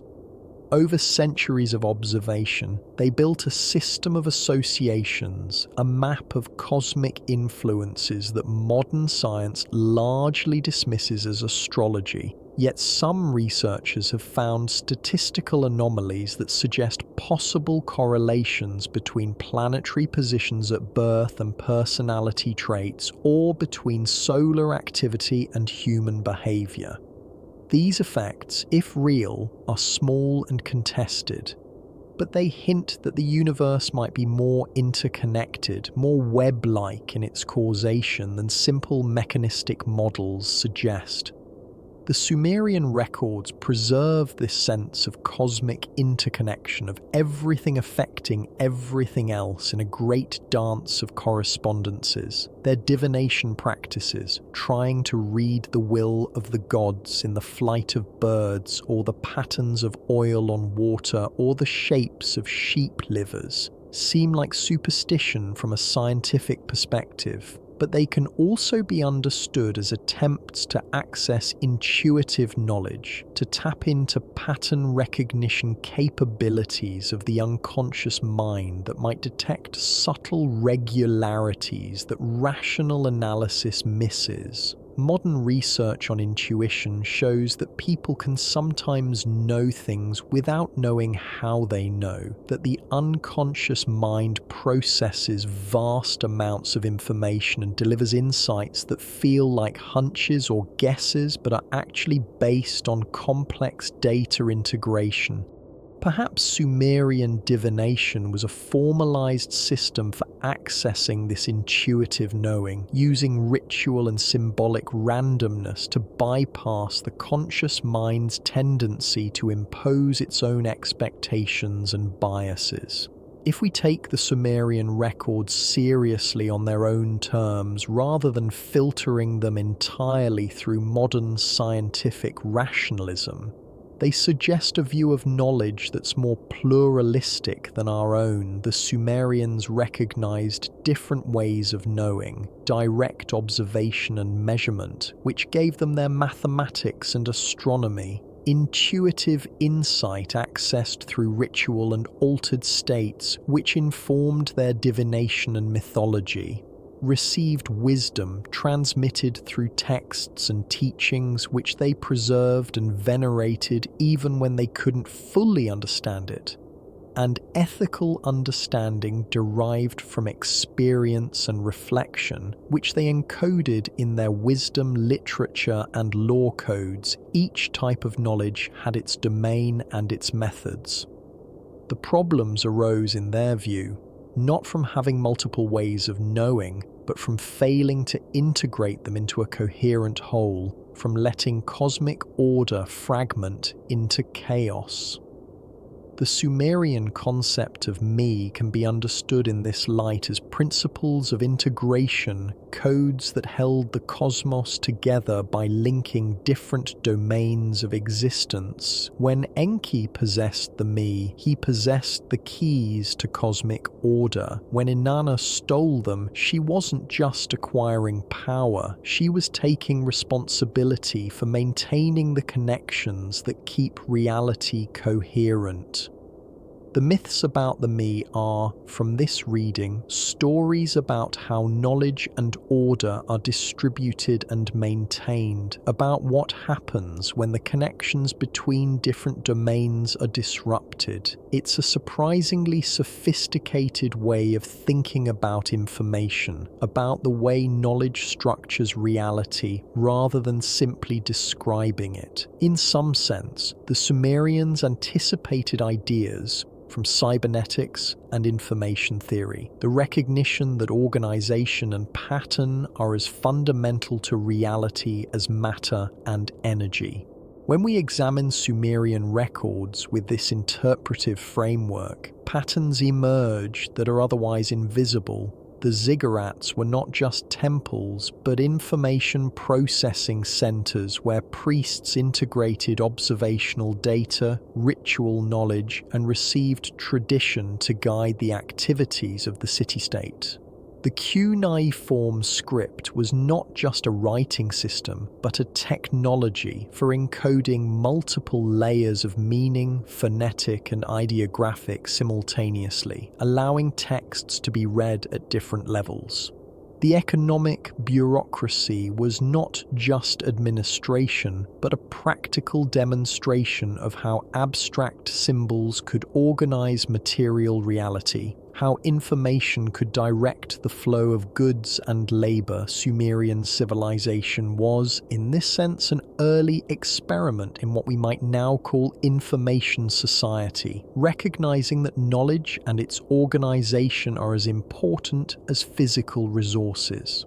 This perspective makes the sudden appearance and eventual disappearance of Sumerian civilization less mysterious. Perhaps what the Sumerians inherited from their predecessors was not just specific knowledge, but something more fundamental, a system for organizing and transmitting knowledge, a set of principles for building and maintaining complex civilization. The astronomical data, the mathematics, the agriculture and metallurgy, these were applications of the system, but the system itself, the integrated approach to knowledge that allowed specialists in different domains to communicate and coordinate, that was the real innovation. When Sumerian civilization fell and their language died, much specific knowledge was lost, but the system itself survived, adapted by their successors, transmitted through time in modified forms, eventually becoming the epistemic foundation of all literate civilizations. We're still using versions of the same organizational principles, specialized knowledge domains, formalized education, institutional memory in libraries and archives, bureaucratic administration, all innovations that the Sumerians pioneered.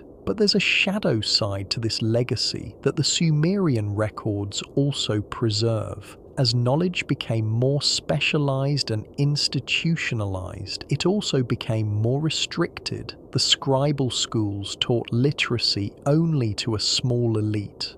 The temple archives were not public resources, but closely guarded repositories controlled by priestly authorities. Knowledge became a source of power, and those who controlled access to knowledge could dominate those without it. The Sumerian social hierarchy was rigid, with sharp distinctions between classes, and literacy was one of the markers that separated the elite from common people. This pattern would be repeated throughout history. Knowledge hoarded rather than shared, education limited rather than universal, information used as a tool of control. The Sumerians may not have invented this dynamic, but their records show it operating at the dawn of literate civilization, suggesting it's not just an artifact of particular political systems, but perhaps inherent to the way hierarchical societies organize themselves around knowledge. Yet the Sumerians also preserved a counter-tradition, hints of an older, more egalitarian approach to knowledge. Some proverbs suggest that wisdom should be shared, that knowledge is valuable precisely because it can be transmitted. The myth of Inanna stealing the me can be read as a story about the democratization of knowledge, taking it from the exclusive control of one god and spreading it to the world. The widespread literacy in Sumerian cities, while limited to a minority, was still broader than in many later civilizations. There's evidence of small private libraries suggesting that some citizens outside the temple elite valued learning for its own sake. The Sumerians seem to have been conflicted about knowledge, simultaneously recognizing its power and its fragility, wanting both to preserve it carefully and to share it widely. This tension between preservation and access runs through the entire history of knowledge. The library at Alexandria attempted to collect all the world's knowledge but was destroyed. Medieval monasteries preserved classical texts through centuries of chaos but restricted access to them. The printing press democratized literacy but also enabled propaganda. The internet makes vast information accessible but submerges signal in noise. At each stage, the same questions arise. Who controls knowledge? How do we ensure it's preserved without letting it become a tool of oppression? How do we make it accessible without degrading its quality? The Sumerians grappled with these issues 5,000 years ago, and we're still grappling with them. Their solution: encoding knowledge in durable clay and training specialists to read and maintain it, worked well enough to transmit their learning across thousands of years. But it also meant that when their civilization fell, much of their knowledge became temporarily inaccessible, locked in texts no one could read. The rediscovery of Sumerian records in the 19th century was, in this sense, a recovery of lost knowledge about knowledge itself, a reminder that civilizations rise and fall but leave traces that later cultures can decipher and learn from. The decipherment of cuneiform was one of humanity's great intellectual achievements, a demonstration that even the most alien texts can be read if enough patience and ingenuity are applied. It showed that knowledge, once encoded, has a potential immortality that transcends the culture that created it. The Sumerians would have appreciated this, as their entire project was an attempt to build exactly such immortality through writing. They succeeded better than they could have imagined. Not only do their words survive, but they continue to shape our world through the countless ways Sumerian innovations were adopted, adapted, and transmitted through subsequent cultures. When we stand back and look at the full span of history that the Sumerian records open to us, certain patterns become visible. Knowledge accumulates, plateaus, occasionally collapses, then is rebuilt, often reaching higher peaks with each cycle.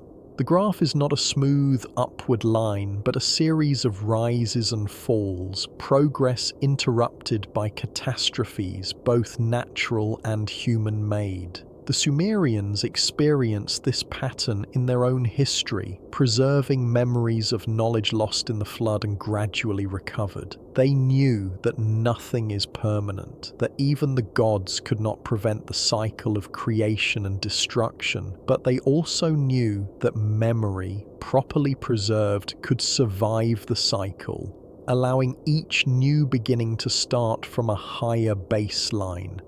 This is what they tried to give us, not just their specific knowledge, but the principle of preservation itself, the idea that what we learn must be encoded in durable form if it is to outlast us.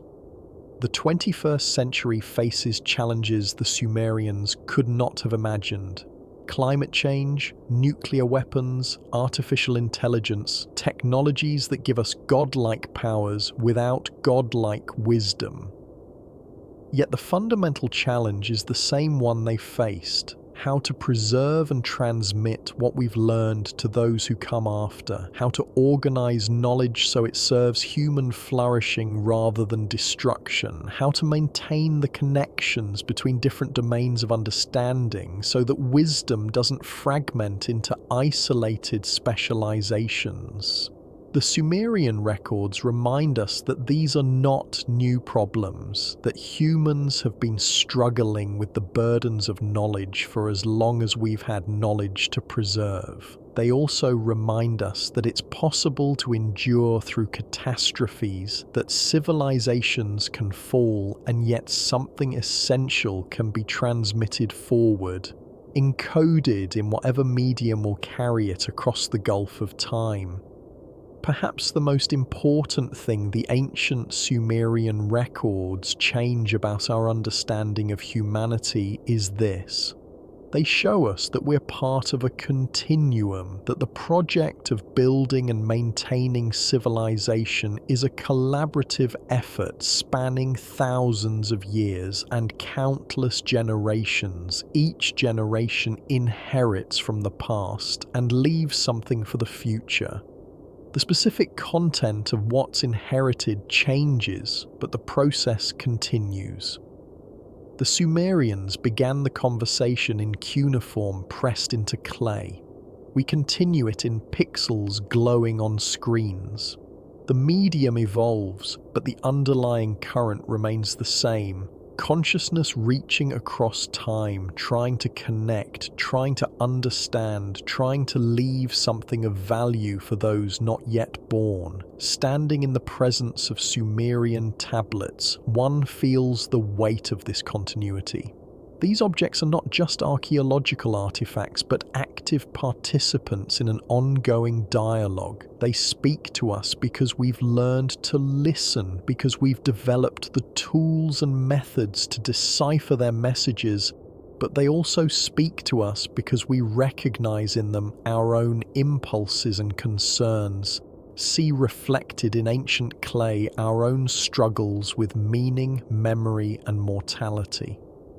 The Sumerians were us, in different circumstances, with different technologies, but the same essential questions. Their records change everything because they collapse the distance we imagine between the ancient and the modern, between the primitive and the sophisticated.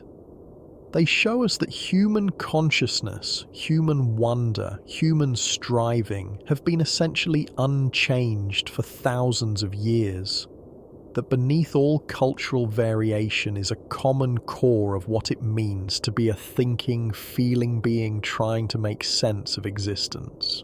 And in that recognition lies both humility and hope. Humility because it reminds us that we're not as special as we like to think, that our vaunted modern knowledge is built on foundations laid by countless others across deep time hope, because it shows that the human project of understanding has survived tremendous obstacles, that knowledge, though fragile, has a resilience that can endure even when civilizations collapse. The Sumerian records are proof that something essential survives, that the conversation continues, that each ending is also a beginning. They whisper across 50 centuries that consciousness, once awakened, is not easily extinguished, that the light of understanding, though it may dim, finds ways to reignite generation after generation, age after age, as long as there are minds to ask questions and hands to record the answers.